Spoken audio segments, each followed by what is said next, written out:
aos nossos lugares para esta última manhã do nosso encontro. E só relembrando aos irmãos, quando sair daqui, pega a mala, faz o check-out, deixa ali na recepção e vai para o almoço, que aí você almoça com mais tranquilidade, porque às 12 horas, meio-dia, a gente tem que desocupar os apartamentos, né? Todos os hotéis são assim. Convidar agora o pastor Emílio, que vai dirigir este culto de louvor a Deus. Aqui, né?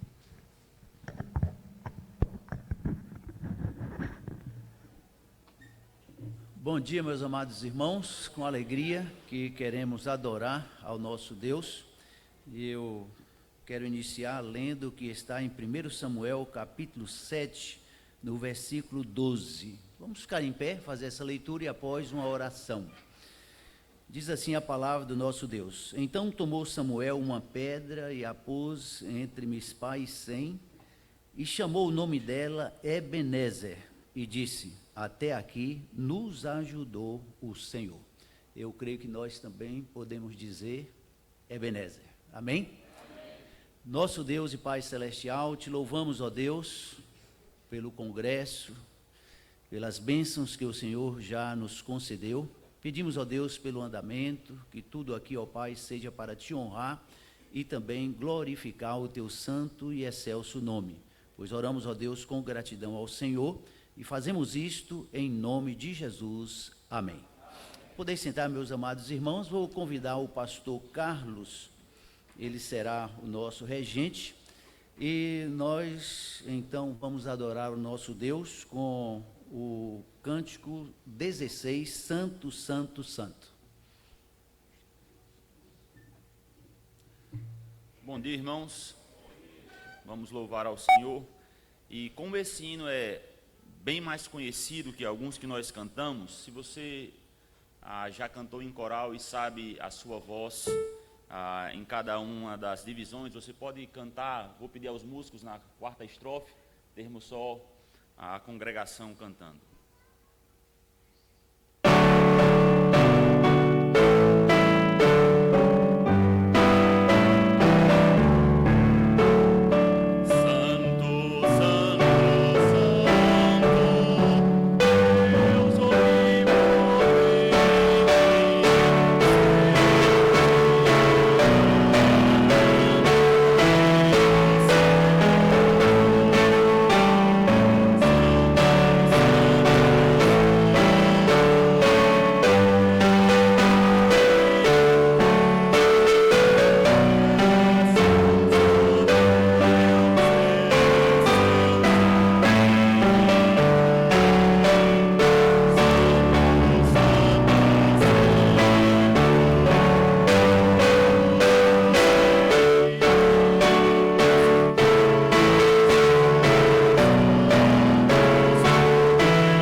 convidar o pastor Hernandes e a irmã Sofia, que farão uma apresentação.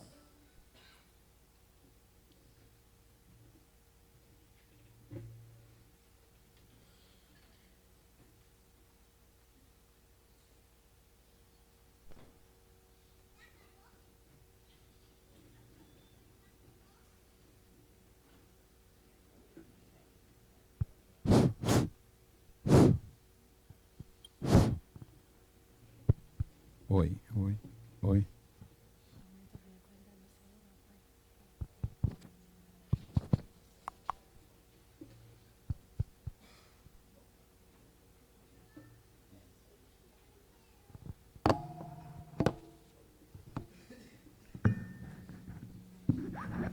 Bom dia, irmãos.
Amém.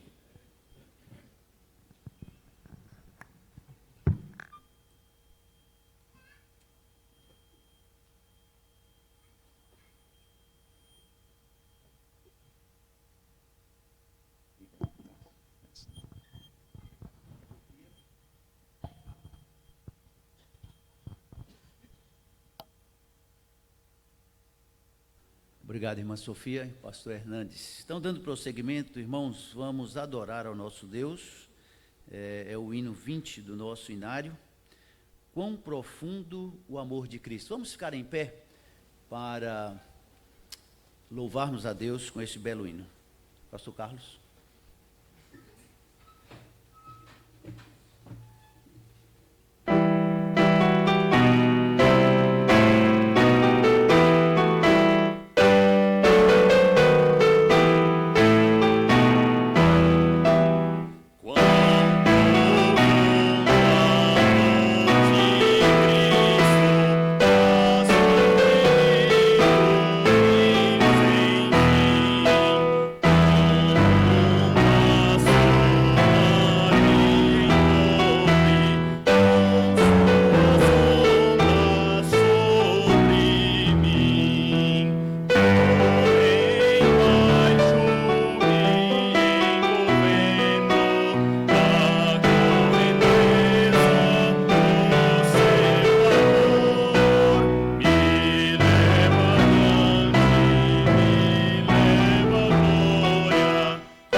Bem, irmãos, então, graças a Deus pela primeira parte, quando louvamos, exaltamos o nosso Deus.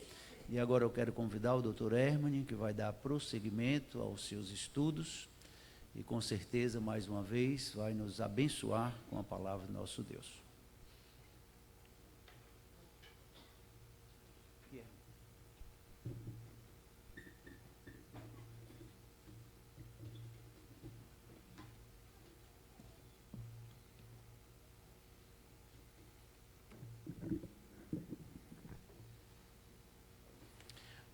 Bom dia, meus amados irmãos. É com alegria e gratidão nos nossos corações que chegamos ao último dia das nossas conferências. Depois de termos tratado os temas tão relevantes como o esgotamento físico, a depressão. E hoje também vamos tratar sobre dois assuntos que têm grande impacto na nossa vida. E antes de fazermos isso, queremos orar ao nosso Deus. Baixemos nossas cabeças. Senhor do universo, soberano Deus, nós te agradecemos porque o Senhor nos deu o privilégio de aqui reunidos como irmãos, podermos estudar a tua palavra e aprender mais sobre a forma como o Senhor lida conosco e quer que melhor te sirvamos. Que neste momento nós tenhamos corações ensináveis e prontos a reconhecer e fazer a tua vontade. Nós suplicamos a tua assistência para que tudo o que aqui seja falado e dito seja única e exclusivamente de ti. É no nome de Cristo que nós choramos. Amém. E como nós sempre vimos fazendo, vamos começar mais uma vez com a Bíblia. Portanto, não vos inquieteis com o dia de amanhã, pois o amanhã trará consigo os seus cuidados. Basta cada dia o seu próprio mal. E hoje nós vamos falar quando o amanhã me tira a paz. Nós vamos falar sobre a ansiedade. Meus irmãos, a preocupação e o cuidado e o medo são respostas naturais que nós temos e instintivas. Deus colocou em nós esses sentimentos e essas emoções frente a situações de perigo, de incertezas da vida. E há milênios, esse sentimento, como uma consequência de Deus o ter colocado em nós, nos acompanha e, por vezes, não só nos acompanha para o bem, mas também nos aflige. A preocupação, o cuidado e o medo, eles agem como um sistema de alerta, ajudando a nos proteger em momentos de ameaça e mobilizar recursos orgânicos para que nós possamos agir com prontidão na hora que a ameaça nos chega. Mas, no decorrer das nossas vidas, essas preocupações elas vão começando a mudar e podem ganhar alguns aspectos muito nocivos. Quando é como nós somos crianças, muitos de nós temos medo do escuro, porque nós não sabemos o que está lá. Temos medo de palhaço, temos medo de alguma brincadeira, principalmente do escuro. Quando nós nos tornamos adolescentes, a gente tem outros medos. Preocupação com os nossos corpos, preocupação se nós vamos conseguir arranjar um namorado, se a gente vai conseguir casar, preocupação com o que nós vamos ser com a nossa profissão. E isso vai nos afligindo. E depois que nós nos tornamos adultos e nos casamos, as preocupações também mudam. Nós vamos nos preocupar com os filhos, vamos nos preocupar com o salário, vamos nos preocupar com a saúde dos nossos familiares, de forma que o código natural as preocupações vão se multiplicando cada vez mais.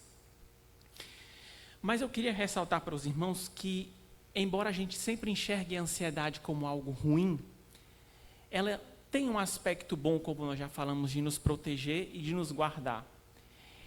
Será possível haver uma versão positiva e benéfica deste sentimento? E a resposta é sim. A palavra no grego que define ansiedade, que é traduzida por ansiedade, é merimna. E nesses 2 versículos nós vemos que ela é utilizada com um bom propósito. O apóstolo Paulo, quando fala aos Coríntios, lá na sua segunda carta, no versículo 11 e 28, diz: além das coisas exteriores, há o que pesa sobre mim diariamente, a preocupação com todas as igrejas. Essa é uma preocupação lícita. Paulo queria que as igrejas permanecessem fiéis, especialmente a igreja de Corinto, que tanta dor de cabeça causou ao apóstolo Paulo. Então, esse é um aspecto bom da ansiedade. A preocupação com que nós temos de pensar para que as coisas aconteçam de forma correta e cuidadosa.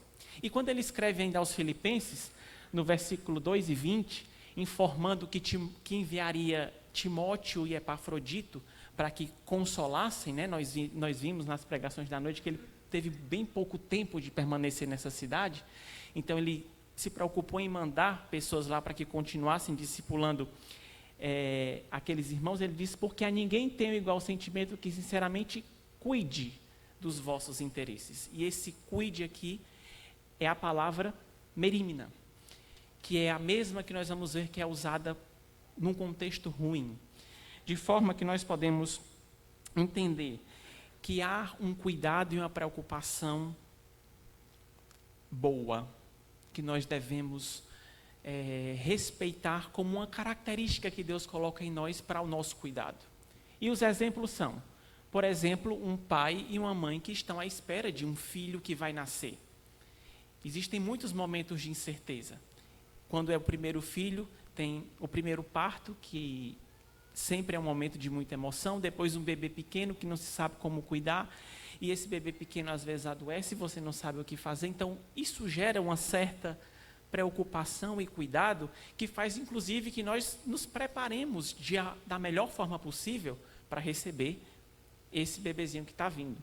Ou ainda espera por um casamento. Quem é o noivo e a noiva que não fica ansioso quando está chegando perto do dia? Isso ajuda a preparar a casa, a deixar a festa toda organizada.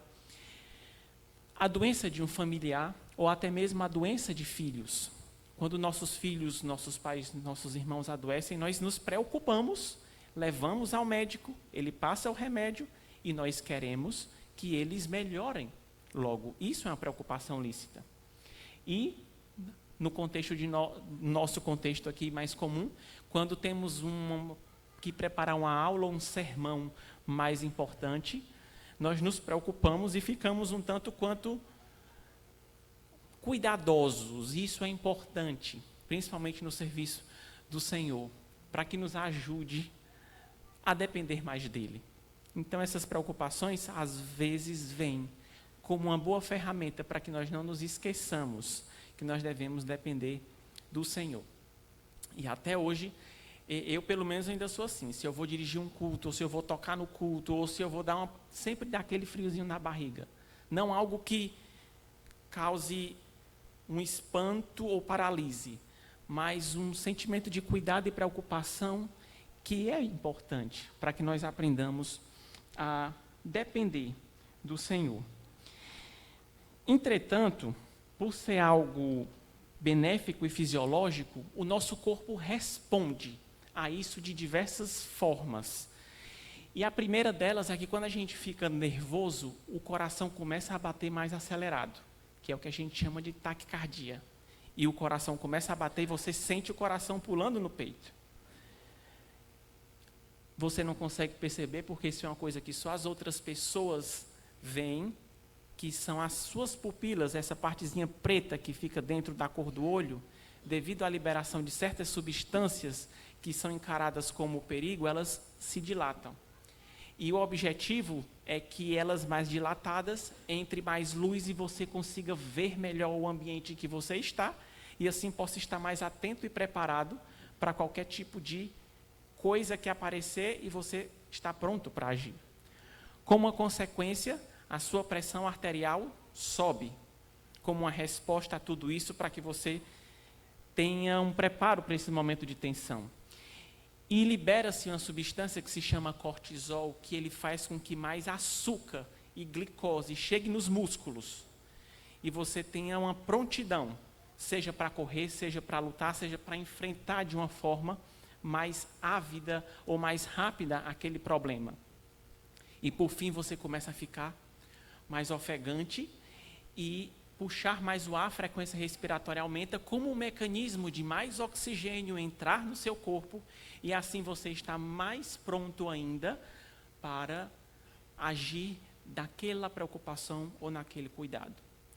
Hoje nós não percebemos isso de uma forma muito clara no nosso cotidiano, porque nós não temos mais que caçar, nós não temos mais que fugir de inimigos, nós não participamos mais de guerras, mas há 100 anos atrás, muitos dos nossos avós, bisavós, ou até mesmo em outros continentes, era um sistema que entrava constantemente em ação.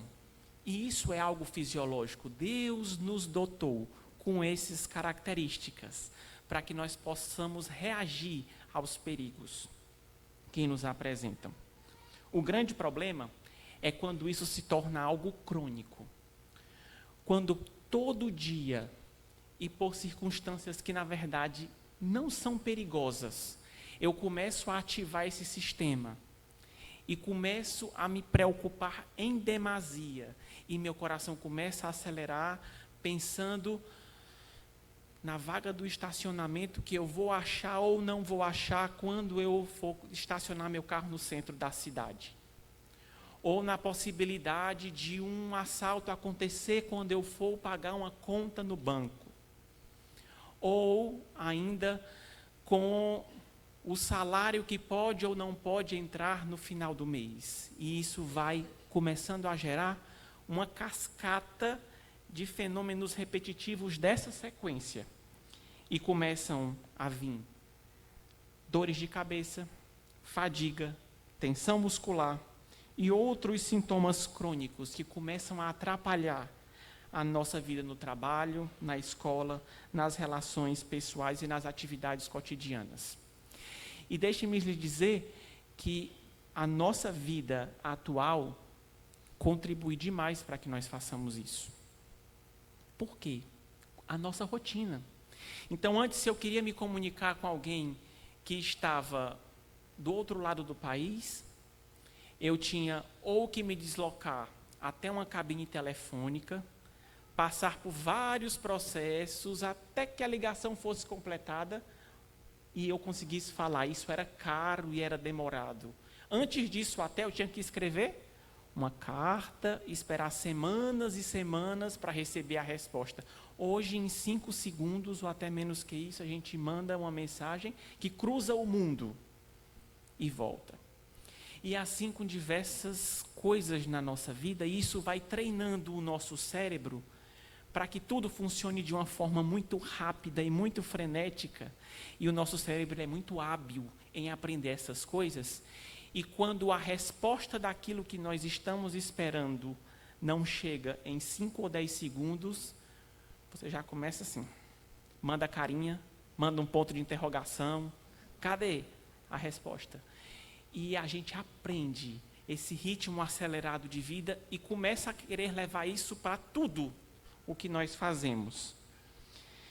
E essa resposta desproporcional às preocupações, que nos leva cada vez mais a ficarmos preocupados e ansiosos e esperando cada vez mais rápido uma resposta às coisas e às vicissitudes que ocorrem na nossa vida, é sobre isso que nós queremos falar hoje. Porque isso traz sérios prejuízos, tanto no aspecto físico, como também traz prejuízos para o aspecto espiritual. Porque nós vamos ver que o tempo como Deus age nem sempre é nessa rapidez que nós queremos que tudo funcione. E isso tem um papel didático e protetor nas nossas vidas, porque o Senhor sabe o que é melhor para nós. E aqui nós devemos ter cuidado, porque essa resposta fisiológica pode se transformar em um sentimento constante e desproporcional, de forma que agora nós temos o exemplo ruim da palavra merímna, que é justamente o contexto que nós já falamos aqui de Marta. Jesus alertou: Marta, Marta, andas ansiosa e que inquieta e te preocupas com muitas coisas. É a mesma palavra, só que aqui este sentimento já tomou uma proporção avassaladora e nós vimos aqui a consequência da exortação que Marta teve. Ela achava que estava fazendo bem, achava que estava fazendo o melhor, mas Jesus disse que ela andava inquieta e preocupada com muitas coisas. Nós já vimos que não havia nada de errado em Marta querer preparar a melhor refeição para o mestre. No entanto, isso a levou ao pânico. E mesmo tudo parecendo já estar sob controle, ela se desesperou e deu um grito na sua irmã. E foi exortada pelo mestre.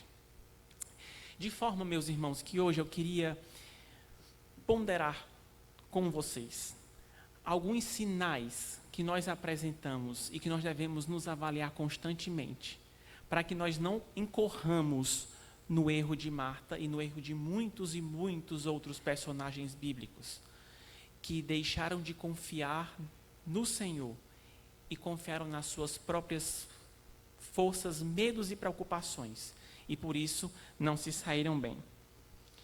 E a ansiedade, muitas vezes, ela está oculta.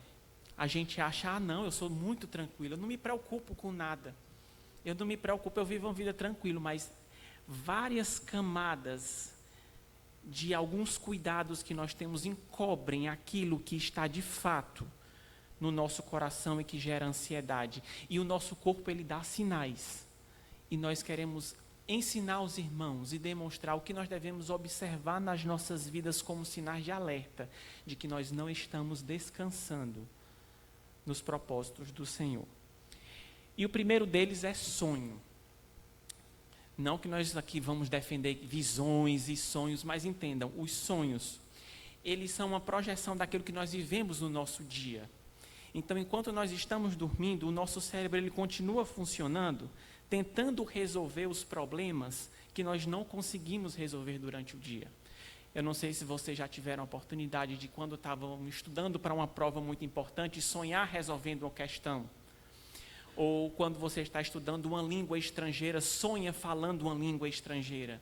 Então, o sonho é o momento em que seu cérebro, durante o sono, está trabalhando, seja para resolver o problema, ou para solidificar aquela memória atual numa região do cérebro de memória mais duradoura, que a gente chama de memória prolongada. E você tem sonhado com situações de medo e tensão? Por exemplo, sonhar caindo de um precipício?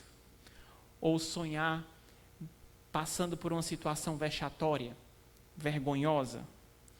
Ou ainda que te expõe ao ridículo? Ou ainda acorda frequentemente à noite no meio de um pesadelo com um coração acelerado? Então, todos esses sentimentos podem ser um reflexo, todos esses sonhos podem ser um reflexo de uma tensão que você está convivendo constantemente no seu dia a dia. E o seu cérebro está começando a te avisar, cuidado. Eu estou tentando aqui resolver durante a noite essa tensão que você está constantemente vivendo, mas eu não estou conseguindo. Fique alerta. Então, se isso ocorre constantemente com você, tenha cuidado. O teu cérebro está te avisando que não está bem. As coisas não estão alinhadas. Segundo, a tensão física.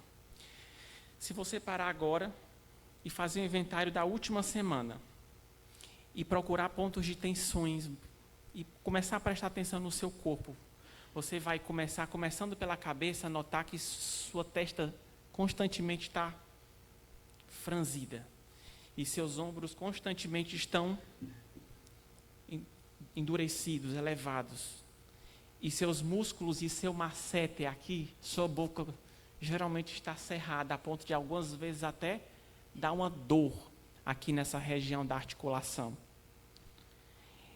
E imediatamente quando nós começamos a prestar atenção a isso, e às vezes é quando a gente está com uma dor tremenda aqui, que forma até uns nós. Eu não sei se vocês já tiveram a oportunidade de palpar essa região, e tem uns nós aqui, senão vocês podem fazer isso e vai ver que geralmente vai ter nós. Esses pontos de contração muscular são frutos da tensão e da ansiedade que o nosso corpo já está avisando, tem coisa errada por aqui, você precisa se cuidar. Porque o nosso corpo manifesta esses sinais. O estresse também leva a isso.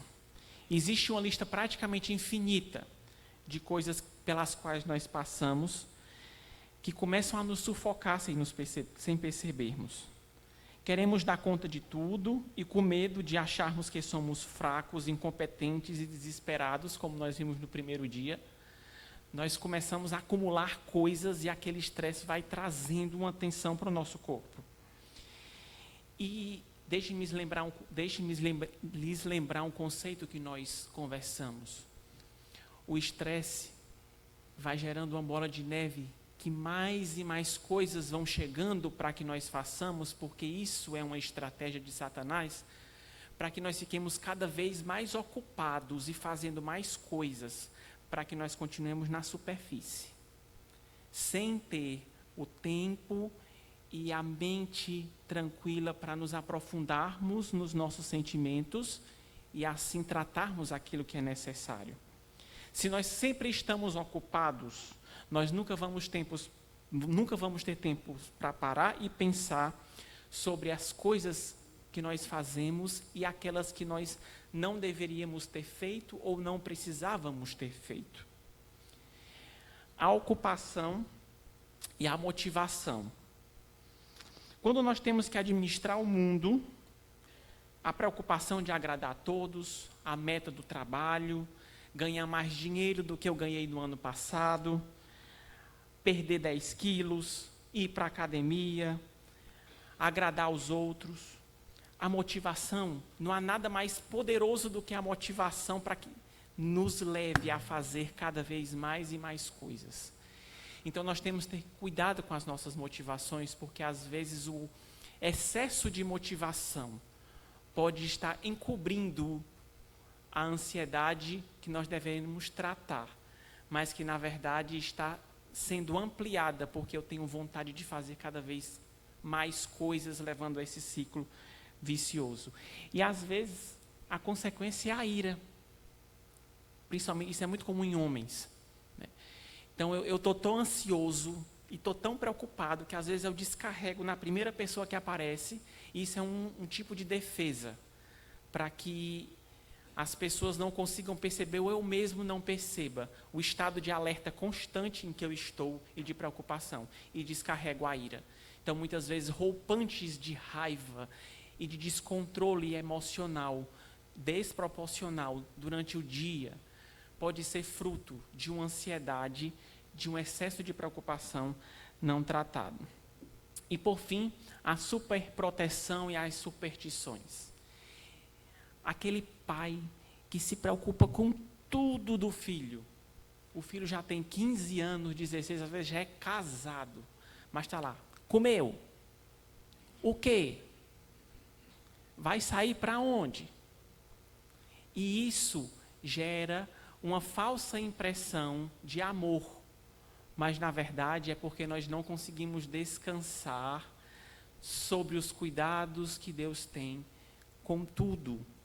E essa superproteção, na verdade, é ansiedade e preocupação, porque nós queremos controlar tudo. Nós queremos ter tudo sobre as nossas mãos. E as superstições também. As superstições são aqueles costumes repetidos e aquela rotina que nós costumamos fazer de algumas coisas, que quando nós deixamos de fazer, a gente pensa que vai dar errado. Então, a gente segue sempre o mesmo protocolo. Seja de fechar a porta de casa, seja para sair no carro, seja para, antes de fazer alguma atividade, ter que seguir estritamente aqueles mesmos passos. E isso é superstição. E a gente só confia que aquilo vai dar certo se todos os passos forem cumpridos.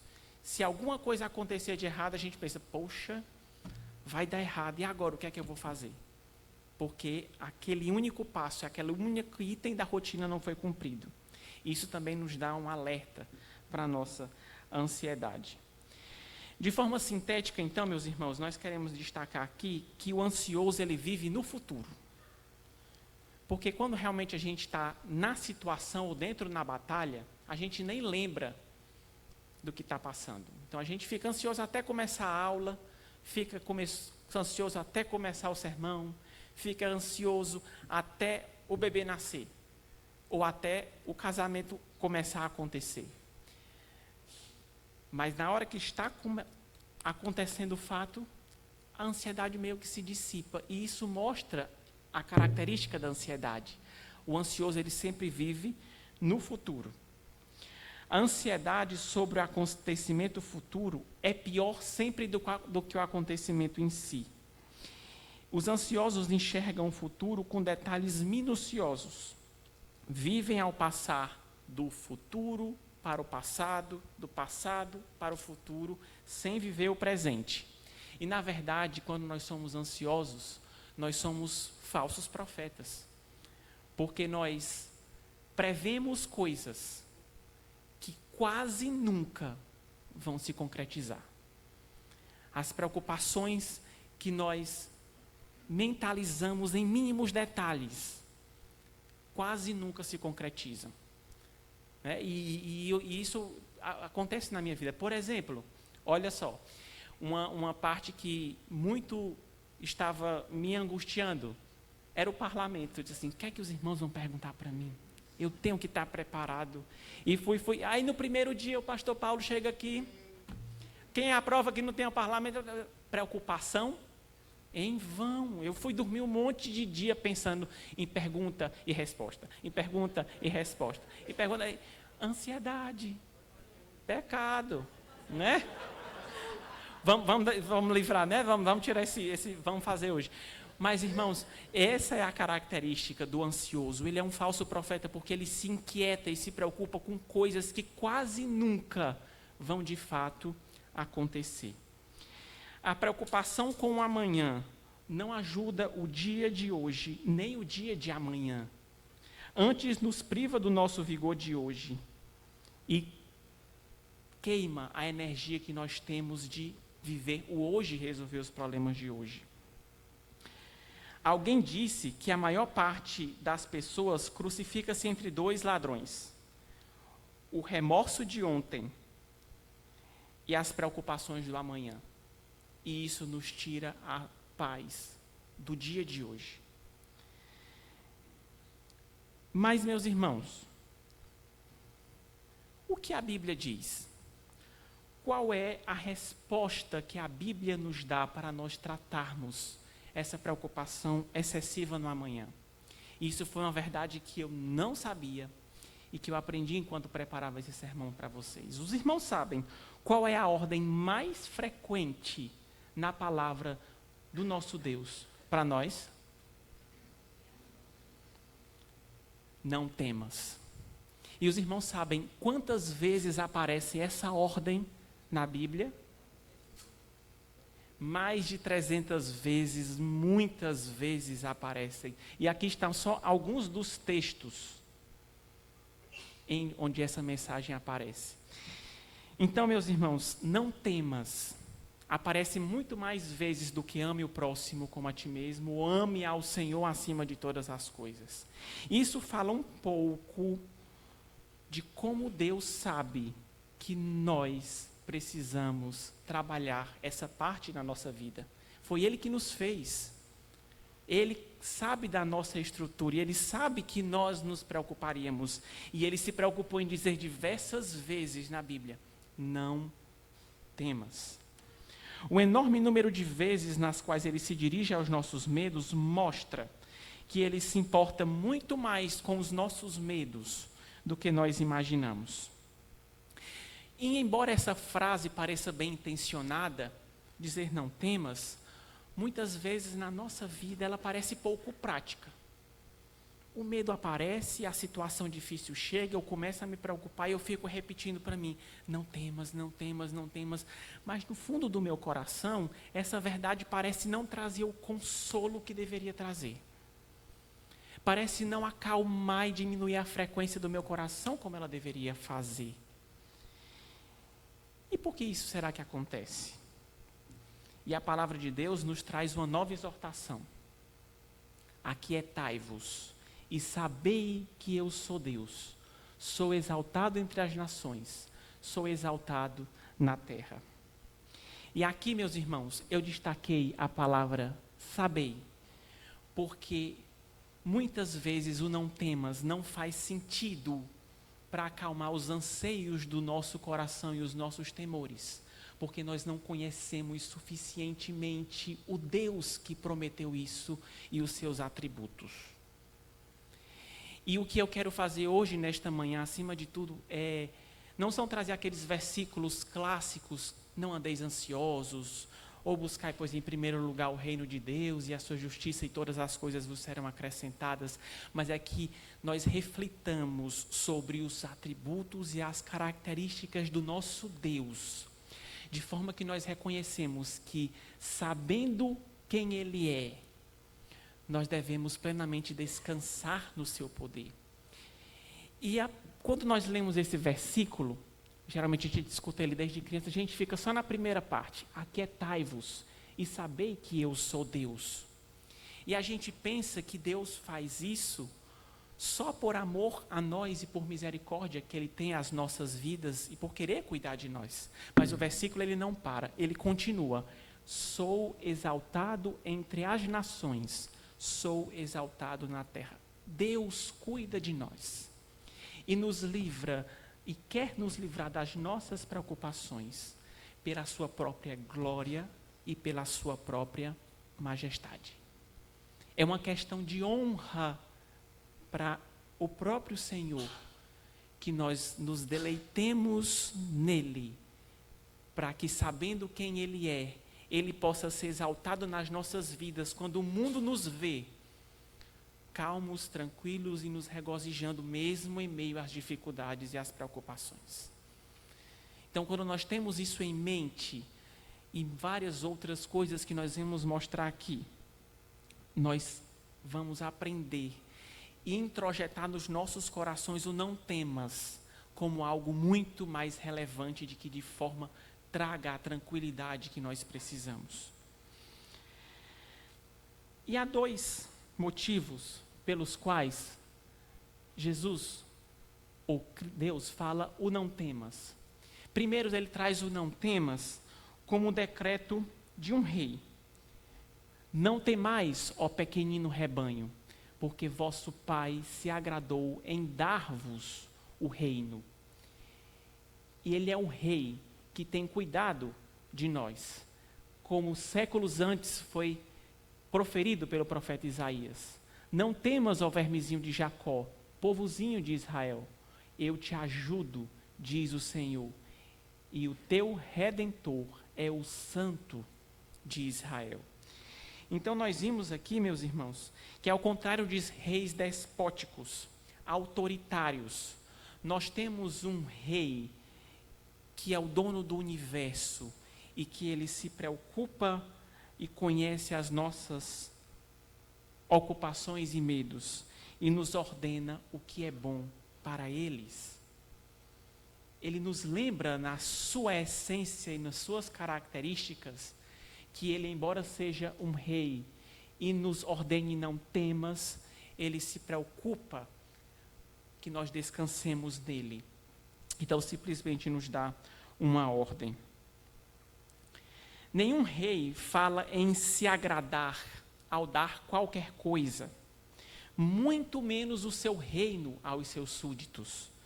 Mas aqui nós vemos Jesus invocando a sua realeza, nos dando uma lembrança de ordem vinda de um rei, mas nos lembrando que ele tem agrado em dar-nos todo o seu reino. Isso nos lembra da primeira característica que nós queremos lembrar sobre o caráter do nosso Deus. Deus é o nosso Pai. E como todo pai, ele quer o melhor para o seu filho e se preocupa com o melhor para o seu filho. E aqui nós temos a narrativa da parábola do filho pródigo que delimita e explica como o Senhor trata conosco. Lucas 15:10 diz: e levantando-se foi para seu pai. Vinha ele ainda longe quando o seu pai o avistou e, compadecido dele, correndo, o abraçou e beijou. E nós entendemos esse versículo melhor quando nós entendemos como era a figura do pai e principalmente de um homem rico na sociedade no contexto desta parábola. Correr não era uma coisa de pessoas importantes, nem de homens importantes. Correr era uma coisa para servos. Então, homens importantes não corriam. Muito menos um pai, ele gostava que um filho o desobedecesse e fizesse aquilo que o filho pródigo fez, porque aquilo era uma vergonha na sociedade. Agora imaginem que esse pai suplantou toda a vergonha e mesmo tendo o seu filho errado e em rebeldia, ele correu ao encontro de um filho miserável e o abraçou e o beijou. E isso faz nos lembrar da obra redentora de Cristo em nossa vida. Nós éramos rebeldes, imundos, pecadores, no lamaçal do pecado. E Deus, como Pai, saiu da sua posição santa e de amor e foi e nos resgatou. E nos abraçou e nos beijou e nos deu o seu reino, como aquele pai fez que restaurou o seu filho. Então, um dos motivos pelo qual o não temas deve fazer sentido na nossa vida é porque nós temos um Pai que, mesmo sendo grande, santo e poderoso, Ele corre ao nosso encontro para nos ajudar e para nos resgatar. É assim que Deus faz com o seu povo. E esse mesmo Deus, que é nosso Pai, Ele também é o Rei. Ele se agradou em dar-nos o reino. Como Pai, o Senhor chega até nós, conhece as nossas necessidades e nós sentimos o consolo e o cuidado dele. E como Rei, ele reina soberanamente e seu comando está sendo cumprido. Entretanto, todo rei tem um reino e o seu poder está circunscrito na jurisdição do seu reino. Então, o rei da Inglaterra manda na Inglaterra, o rei da Espanha manda na Espanha, e assim sucessivamente. Se você estiver fora da Inglaterra, muito pouco o rei da Inglaterra vai poder fazer por você ou vai poder comandar. E aqui eu faço uma pergunta: e quão grande é esse reino, esse rei a quem nós servimos? Que tamanho é o reino dele? Isaías nos lembra: assim diz o Senhor que criou os céus e os estendeu, formou a terra e a tudo quanto produz, que dá fôlego de vida ao povo que nela está, e o espírito aos que andam nela. Então, meus irmãos, nós devemos descansar, porque além de Pai, o nosso Deus é o Rei que comanda o universo. E a jurisdição dele está em todo lugar que você às vezes nem sabe que existe. Então, o não temas deve fazer sentido na sua vida, porque você deve saber que nada sai fora do controle do Rei, que tudo governa. E esse é um privilégio que nós temos de estar nesse reino. Isaías 41:10 diz: não temas, porque eu sou contigo, não te assombres, porque eu sou o teu Deus. É sobre isso, é sobre esse rei. Mas ele não é somente um pai e um rei, ele também é um Deus generoso. O versículo de Lucas que nós lemos diz que porque vosso pai se agradou. Pais podem relutantemente dar as coisas para o seu filho. Às vezes você nem quer dar, mas você tem pena e dá. Mas a Bíblia nos diz que Deus nos dá por prazer e deleite. Ele se agrada a fazer isto. Quando vemos a nossa semelhança entre nós e o filho pródigo, é natural duvidarmos da generosidade divina. Afinal, na nossa lógica, nós não abrimos os nossos tesouros para traidores ou para pessoas estranhas. Porém, não apenas o Senhor nos abre as portas do reino, como Ele fica feliz com isso. Devemos entender o quanto isso é diferente da lógica humana. Ninguém poderia imaginar que, em resposta a uma rebelião, Deus, tão generoso, nos dá todo o seu reino. Então veja, meus irmãos, descansar no não temas significa confiar num Deus que é Pai, que é Rei e que é generoso. E nós tendemos às vezes a julgar as palavras do nosso Deus de acordo com os nossos próprios sentimentos. Se nos sentimos órfãos, nós somos órfãos. Se nós acreditamos num desastre iminente, nós pensamos que o desastre vai acontecer. Mas se nos é dito que Deus reina, e quando nós vemos tudo num completo caos, a gente tende a não acreditar que Deus reina e que está no controle de tudo, inclusive do aparente caos. E nós devemos descansar aqui, nas Escrituras, e confiar que ela nos assegura que Deus está no controle de tudo. Mas um Deus que é Pai, Rei e é generoso, Ele também nos ouve. E nós temos aqui o plano de Deus quando foi cuidar do seu povo que estava escravo no Egito. Em Êxodo 2, 23 e 24, fala assim: e o seu clamor subiu a Deus, ouvindo Deus o seu gemido, lembrou-se da aliança que tinha feito com Abraão. E aqui nós temos dois aspectos que queremos considerar. O primeiro deles é que em nenhum momento o texto bíblico nos dá indício que o povo de Israel fazia o seu gemido e o seu clamor diretamente ao Senhor. Eles estavam reclamando e achando ruim, mas a Bíblia não diz que eles dirigiram o seu clamor ao Senhor. Mas mesmo assim, a Bíblia nos diz que Deus ouviu o gemido do seu povo, porque Deus se preocupa com os nossos medos e as nossas angústias. E outro aspecto muito importante que nós devemos observar nas Escrituras é que sempre que há essa frase, e Deus ouve, ela é seguida por uma ação do Senhor. Então, quando Deus escuta o seu povo, Ele age em prol do seu povo. E a história, ela não para por aí. nós vemos que Deus, ouvindo o clamor do seu povo e agindo pelo seu povo, o tirou com mão poderosa da terra do Egito, sem que eles movessem um dedo. O povo nem clamou diretamente ao Senhor, mas era o povo de Deus e ele ouviu o seu gemido. E quando Deus ouve, ele age. E agindo, ele libertou o seu povo sem que eles precisassem mexer uma palha. Contudo, na história do povo de Deus, nós vimos que Deus precisou repetir várias vezes esse mesmo ensino para o seu povo.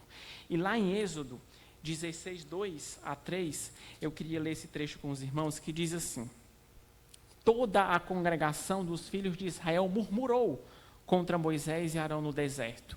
Aqui eles já tinham saído do Egito. Deus já tinha libertado o seu povo. Disseram-lhes os filhos de Israel: quem nos dera tivéssemos morrido pela mão do Senhor na terra do Egito, quando estávamos sentados junto às panelas de carne e comíamos pão a fartar, pois nos trouxeste a este deserto para matardes de fome toda essa multidão. Então o povo de Israel tinha acabado de experimentar a mão poderosa do Senhor, tirando da terra do Egito. Tinha acabado de ver o socorro na iminência do desastre, quando Deus abriu o mar vermelho e eles passaram correndo e Deus matou os egípcios afogados. Mas mesmo assim, eles estavam mais uma vez provocando o Senhor, porque murmurar, meus irmãos, é provocar ao Senhor. Nós vemos isso em Números 14, 11. E Deus poderia ter respondido assim: vocês estão reclamando? Depois de tudo que eu fiz? Eu tirei vocês do Egito, livrei vocês de Faraó no Mar Vermelho e vocês estão murmurando e me provocando? Pois vão morrer de fome no deserto. Eu não vou dar comida para vocês. Eu acho que muitos daqui fariam isso, não é? Fariam. Mas foi assim que Deus agiu? Não. Se nós formos mais adiante, no versículo 9, diz assim: disse Moisés a Arão: dize a toda a congregação dos filhos de Israel: chegai-vos à presença do Senhor, pois ouviu as vossas murmurações. Quando Arão falava a toda a congregação dos filhos de Israel, olharam para o deserto, e eis que a glória do Senhor apareceu na nuvem. E o Senhor disse a Moisés: tenho ouvido as murmurações dos filhos de Israel. Dize-lhes: ao crepúsculo da tarde comereis carne, e pela manhã vos fartareis de pão, e saberei que eu sou o Senhor vosso Deus. Essa resposta, meus irmãos, vai contra todas as nossas expectativas. Deus realmente não é como nós. A lição é clara.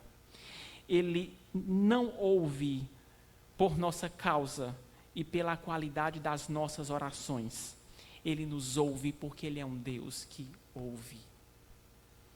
E é nesta característica do nosso Deus que nós devemos descansar. Quando Ele diz não temas e nós depositamos os nossos anseios nele, nós temos que ter certeza que Ele ouve, porque Ele é um Deus que ouve. Salmo 94, 9 diz: o que fez o ouvido, acaso não ouvirá? E o que formou os olhos, será que não enxerga?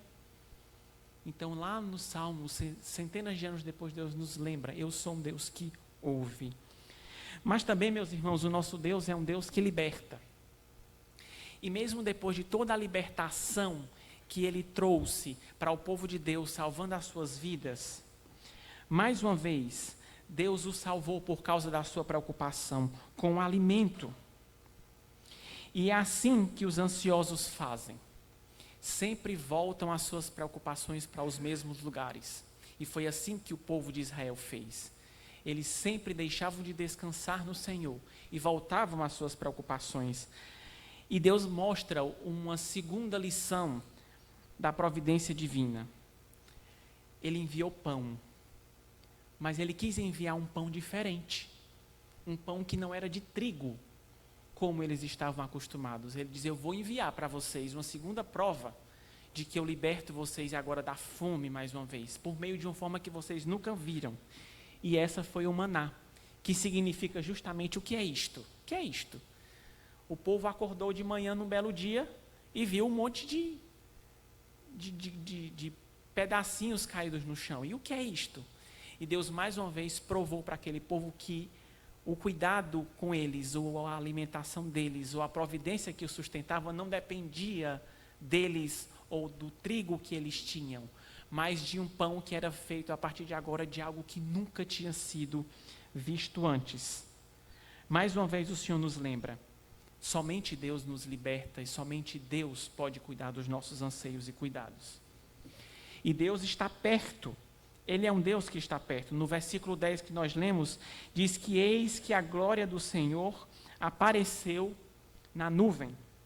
A glória do Senhor significa a sua presença, ativa, protetora e consoladora. Mas mesmo este Deus amoroso, Pai, Rei, generoso, que liberta e que está perto, Ele também nos prova. E Ele nos prova não para que Ele possa conhecer mais do nosso caráter. O Senhor já sonda os nossos corações, e quando Deus nos submete à prova, é para ensinar os nossos corações, de fato, aquilo que nós devemos aprender, porque Ele não precisa descobrir em nada aquilo que nós somos. E lá no versículo 16 e 4, ele diz, para que eu ponha à prova se andam na minha lei ou não. E o maná testava o povo de duas formas. De segunda a sexta, eles poderiam pegar, na verdade, de segunda a quinta, eles poderiam pegar somente o suficiente para o dia. Se eles pegassem a mais, apodrecia, e no outro dia eles deveriam ir lá novamente e pegar o maná. Mas na sexta, Deus disse, vocês receberão porção dobrada, e vocês vão pegar para 2 dias, porque no sábado não haverá maná, e vocês precisarão estar preparados e fazer tudo o que vocês querem no dia anterior, porque o sábado é o dia do meu descanso, é o dia que vocês têm reservado para mim. Retomando aquilo que nós vimos no primeiro dia, Deus nos prova nas nossas necessidades.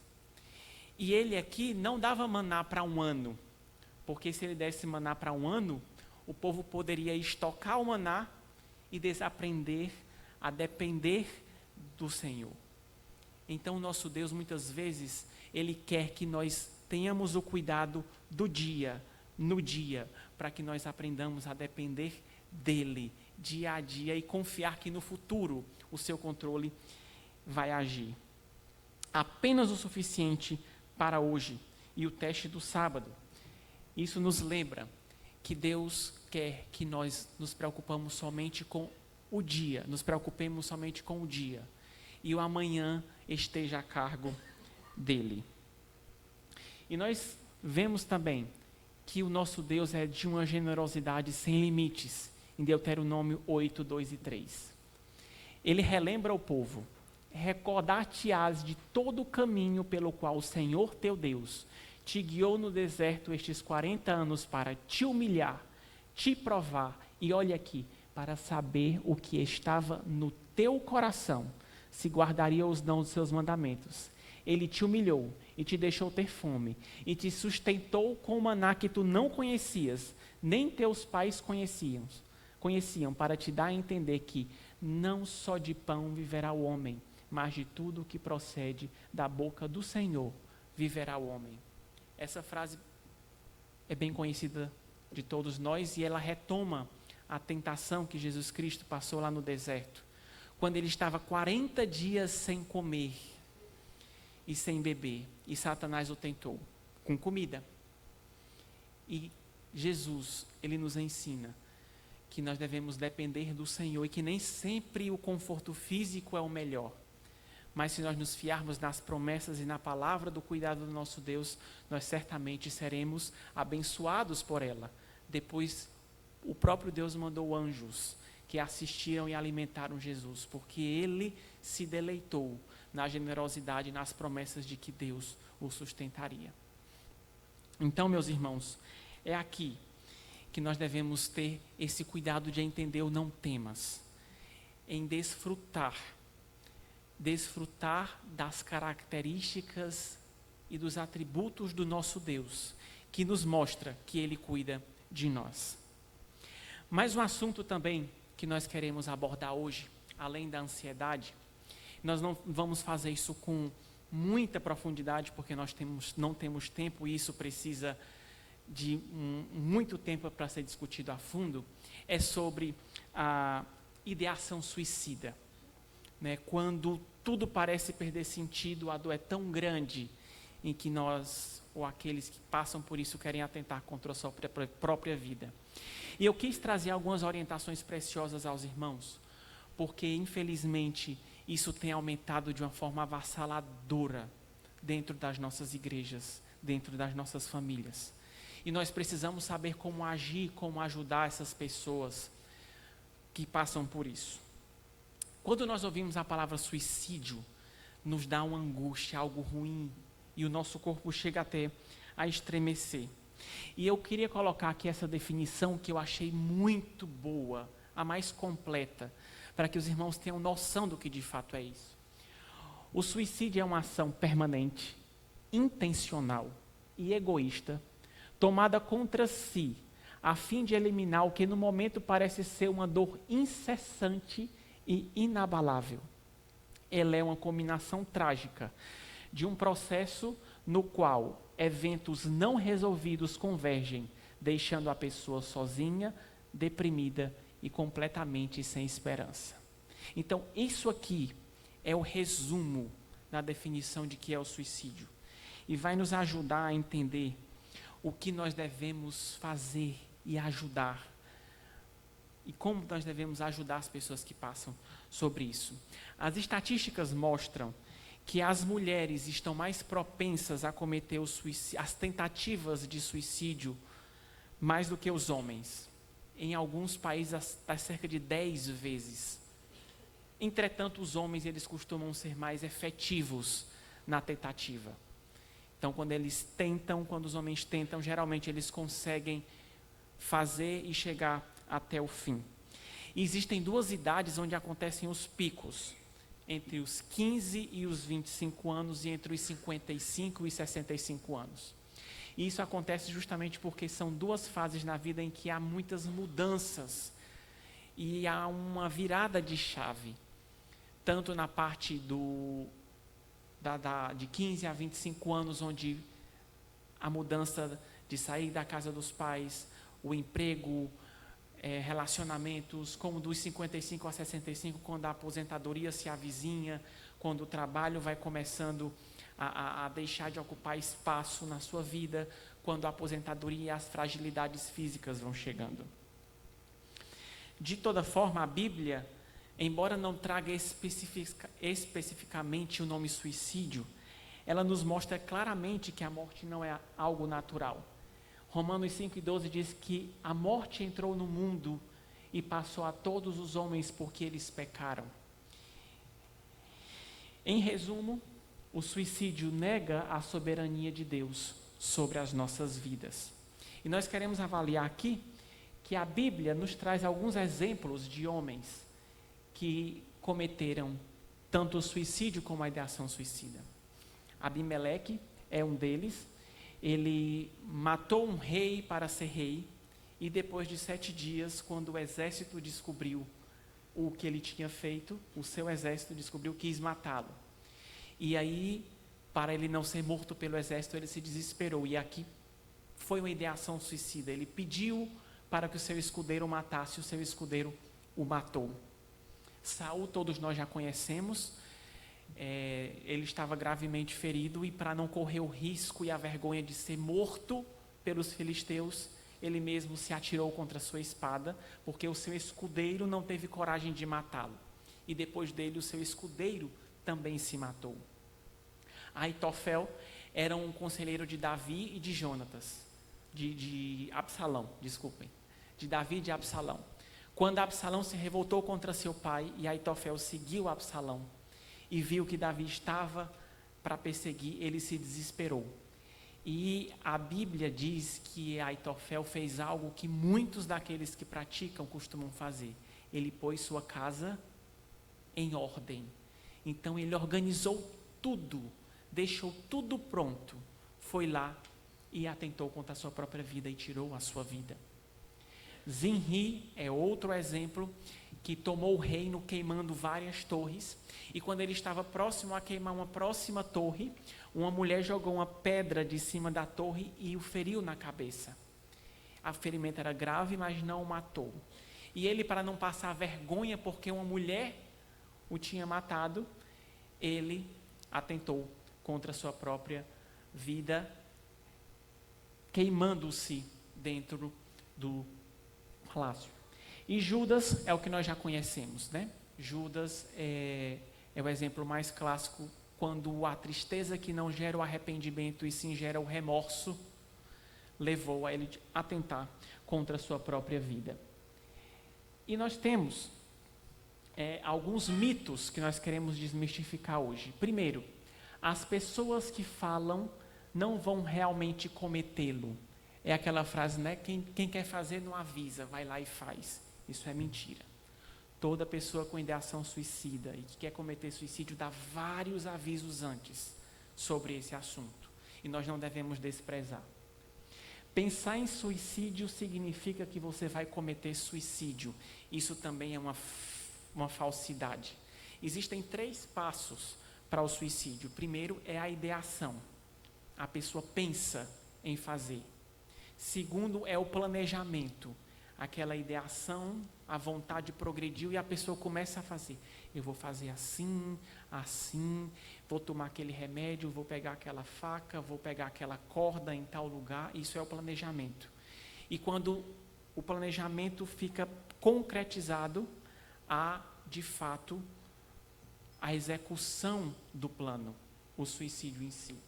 Então, nem sempre pensar em suicídio significa que você vai cometer, porque existem esses 3 passos. Se você aborda o tema com o indivíduo, você pode encorajá-lo a cometer. Isso, meus irmãos, é outra falsidade que nós devemos tirar da nossa cabeça, porque como a morte não é algo natural, principalmente em tentar com a própria vida, as pessoas têm vergonha e medo de dizer que tem esse pensamento. Então nós devemos inquiri-las sobre isso, porque se a gente não souber e a pessoa não disser, nós não temos como ajudá-la. O suicídio acontece sem o aviso. Isso é mentira. A pessoa emite vários alertas. Uma vez suicida, sempre suicida. Isso não é verdade, porque nós vemos que a palavra de Deus pode tratar corações e assim tirar esse desejo de atentar contra a sua própria vida. Os riscos diminuem quando o humor melhora. A pessoa está mais alegre, então eu posso ficar mais tranquilo, porque agora ela tirou isso do seu coração. Pelo contrário, no início do tratamento, quando o humor melhora, é quando mais a pessoa tem coragem de ir lá e sair da ideação, planejar e executar.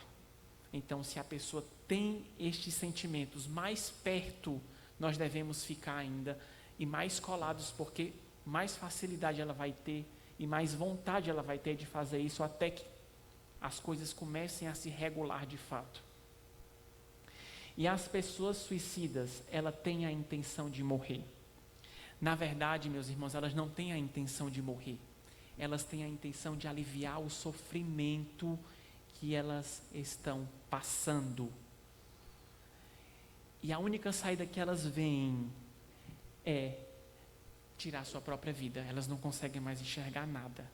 Então isso nos ajuda a entender o real propósito da ideação suicida, para oferecermos uma solução mais apropriada. E por fim, o suicídio é de família. Realmente há algumas famílias em que isso é mais prevalente, mas isso não significa um determinismo, não é? Então nós devemos ter cuidado com esses mitos. E por que eu resolvi trazer isto? Porque a ajuda mais próxima que esta pessoa pode ter, sem que você nem perceba ou espere, muitas vezes somos nós. Não é o melhor conselheiro bíblico, o bombeiro, o policial, mas às vezes pode ser cada um de nós, e eu queria lhes trazer algumas orientações. Existe um acrônimo em inglês que é Slap Dirt. O significado do acróstico em si não fala muito sobre o assunto, mas ele foi criado para que, por meio dessa sigla, nós nos atentemos a 8 coisas que nós devemos sempre buscar nas pessoas que chegam a nós com essa ideação. Primeira coisa, saiba os detalhes dos planos.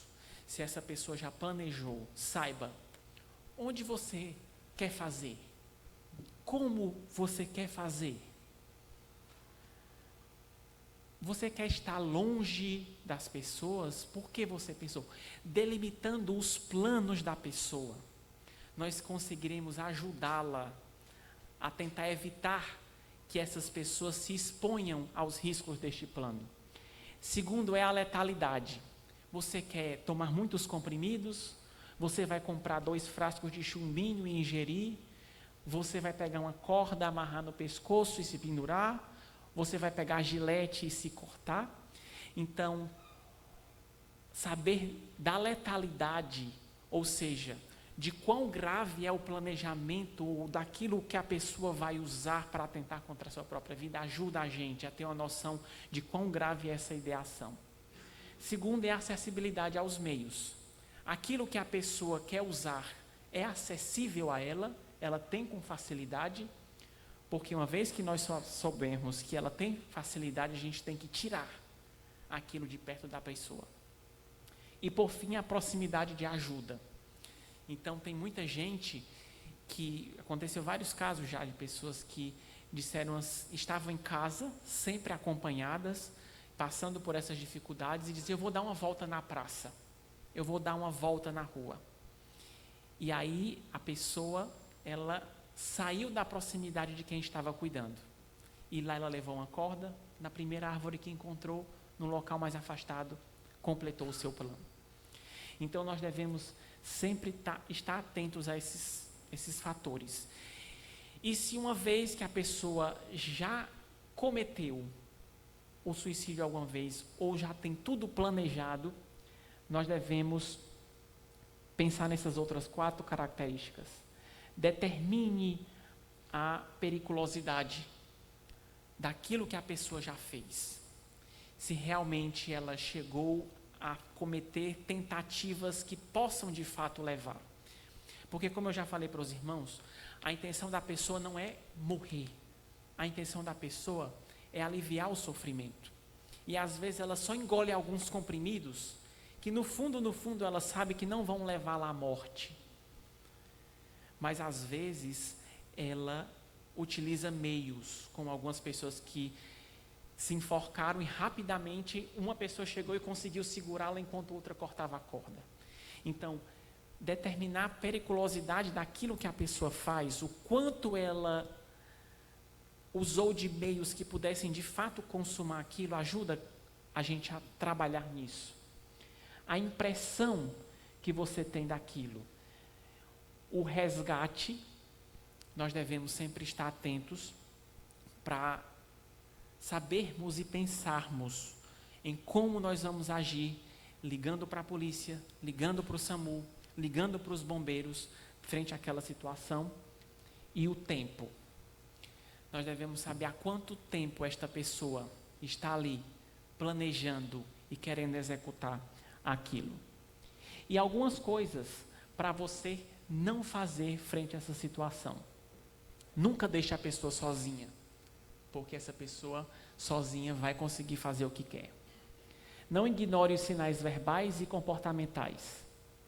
Não fale como se estivesse chocado, ou assombrado, ou espantado com aquela situação. Haja com naturalidade para que você não perca o vínculo e a oportunidade de ajudar aquela pessoa. Não interrompa enquanto a pessoa está falando. E aqui é uma boa dica. O pensamento do suicida, no momento, geralmente ele está muito acelerado. E se você interrompe freneticamente enquanto ele fala, você não contribui para que ele vá falando e você possa ir ganhando tempo enquanto a ajuda está chegando. Então, deixe a pessoa falar. Escute atentamente. Deixe falar para que só no momento oportuno você possa interferir nisso. Não faça promessas que não vai cumprir. Cuidado com o que você vai dizer, porque senão você pode perder a confiança que essa pessoa tem em você e você pode prejudicar a ajuda que você pode dar a ela. Não discuta nem minimize o que a pessoa diz. Ah, mas isso que você está querendo, quer se matar só por essa besteira? Você quer tirar a sua vida só por essa besteira? Isso lá é motivo de você tirar a sua vida. Entenda, quando uma pessoa chega neste ponto, o sofrimento para ela já é insuportável. E se você minimiza o que ela está sentindo, você perde a oportunidade de ajudá-la. Não debata moralidade na hora de abordar a questão da ideação suicida. Você dizer que o suicídio é pecado tem um poder muito pouco dissuasor contra esta pessoa, mas se nós identificarmos as causas reais e trabalharmos a cosmovisão da pessoa ao redor disso, certamente a gente vai conseguir um resultado muito melhor. Então, só dizer, suicídio é pecado, você não pode fazer isso, isso não vai fazer muito a pessoa desistir de cometer.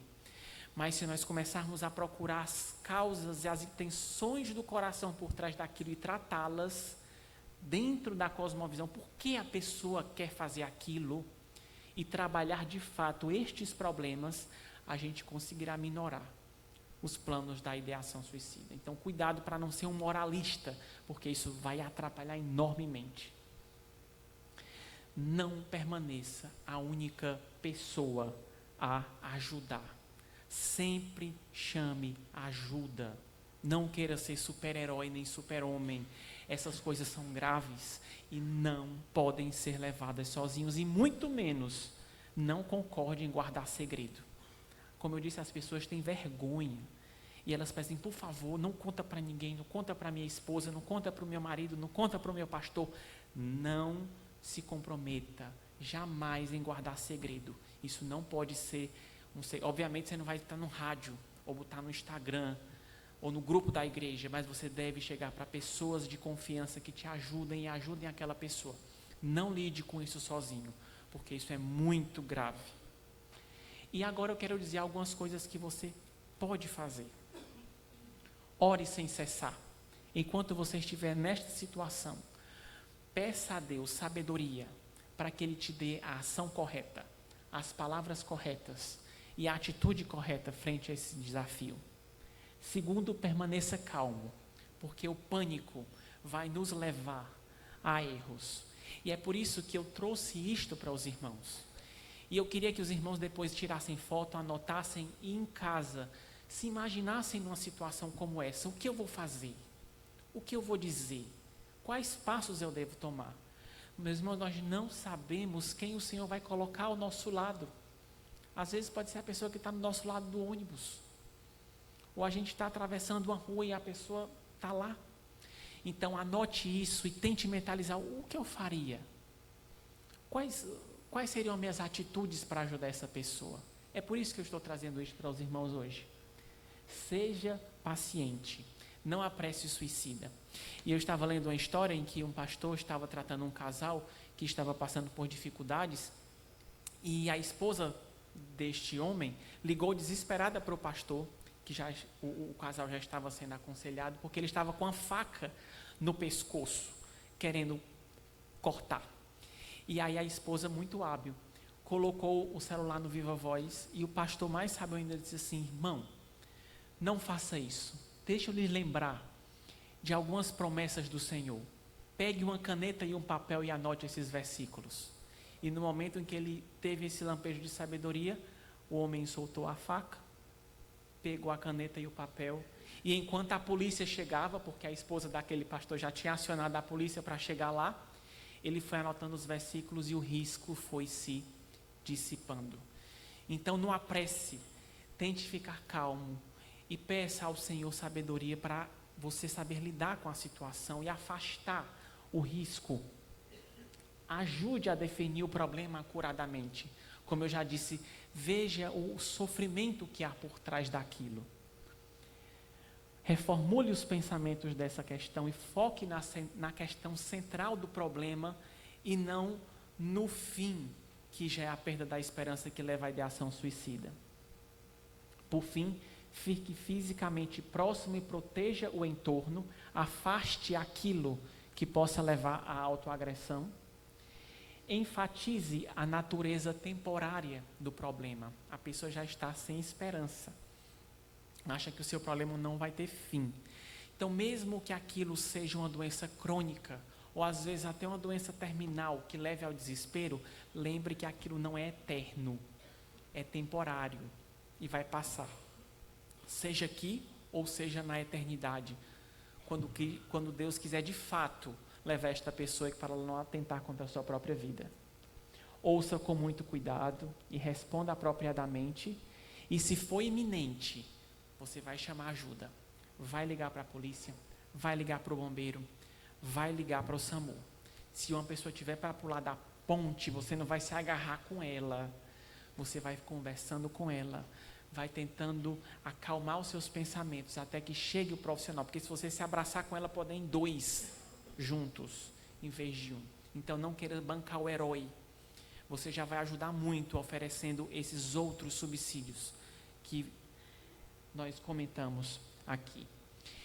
Então, meus irmãos, durante esses dias, nós comentamos muito sobre alguns dos problemas mais prevalentes que enfrentamos na nossa vida, e a nossa oração é que os irmãos tenham sido alertados e, de certa forma, capacitados para levar isso para as suas vidas e para as suas igrejas, para ajudar tantos quanto sofrem. E a mensagem final é a mesma que está lá em Judas 24 e 25, que diz: ora, aquele que é poderoso para vos guardar de tropeços e para vos apresentar com exultação, imaculados diante da sua glória, a único Deus, nosso Salvador, mediante Jesus Cristo, Senhor nosso, glória, majestade, império e soberania, antes de todas as eras, e agora e por todos os séculos. Que o Senhor Deus nos ajude a seguirmos firmes e inabaláveis até o fim, glorificando a Ele em todos os aspectos da nossa vida. Mais uma vez eu agradeço à diretoria o privilégio de trazer essas mensagens aos irmãos, e meu desejo é que os irmãos cada vez mais sejam mais firmes no Senhor. Que Deus nos abençoe.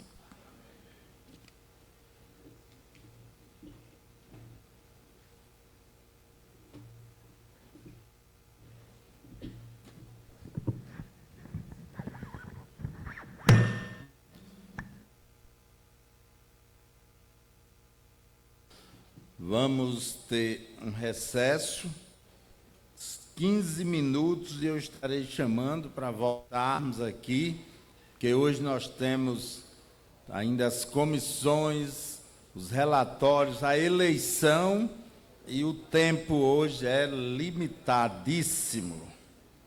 15 minutos.